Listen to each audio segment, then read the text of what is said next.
Well, hi, Caleb here. Today's video is all about passing, which is something that I'm not incredibly good at, but I will give my view.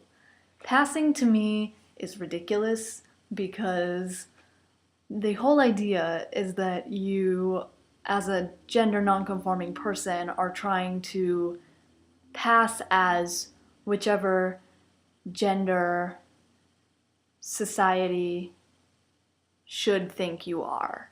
So in my situation, I would be trying to pass as male.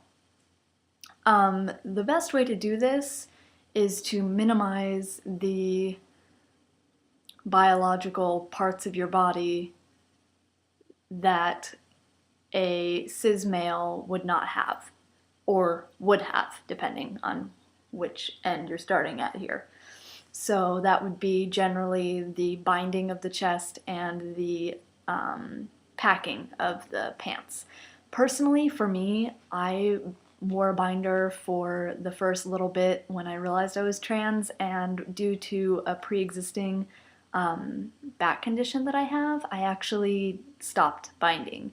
And before surgery, I was a 34B size. So I wore a sports bra after that, and it was still very visible, but it wasn't like some people who have, like a C or a D size. So I was relatively fortunate when it came to that, though that completely hindered my passing. I never passed before surgery, mostly for that reason, but also because I'm feminine anyway. So people would see that feminine side of me and then also see my chest and then just like assume. So there was that. I used to pack quite a bit before surgery because it made me feel like the fact that I didn't bind kind of made me feel like I needed to overcompensate in a different way. So I was basically walking around Seattle with visible breasts and a visible packer at all times.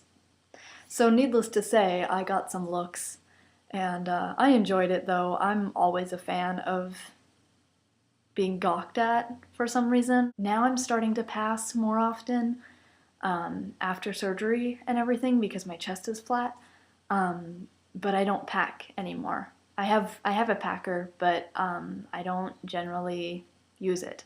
It makes me feel like less of a man to have a foreign object in my pants than it does to just have what I have and be okay with that. The kicker on that one, though, is that I wear really, really tight pants. Here. I wear really, really tight pants. So, you can really tell if I'm packing or if I'm not.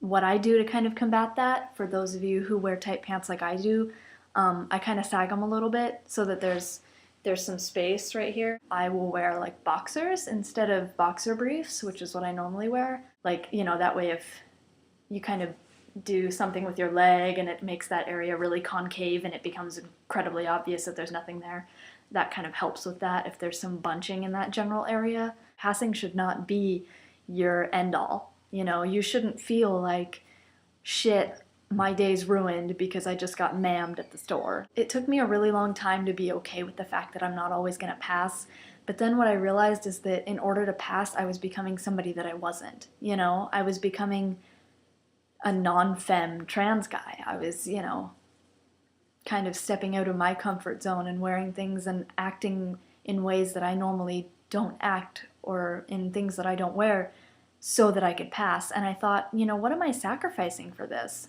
I was losing myself in an attempt to conform, and that is so not me. People are always going to try and fit you in a box. And just try to be positive about it, and don't let things ruin your day if you don't pass because that person doesn't know what they're talking about.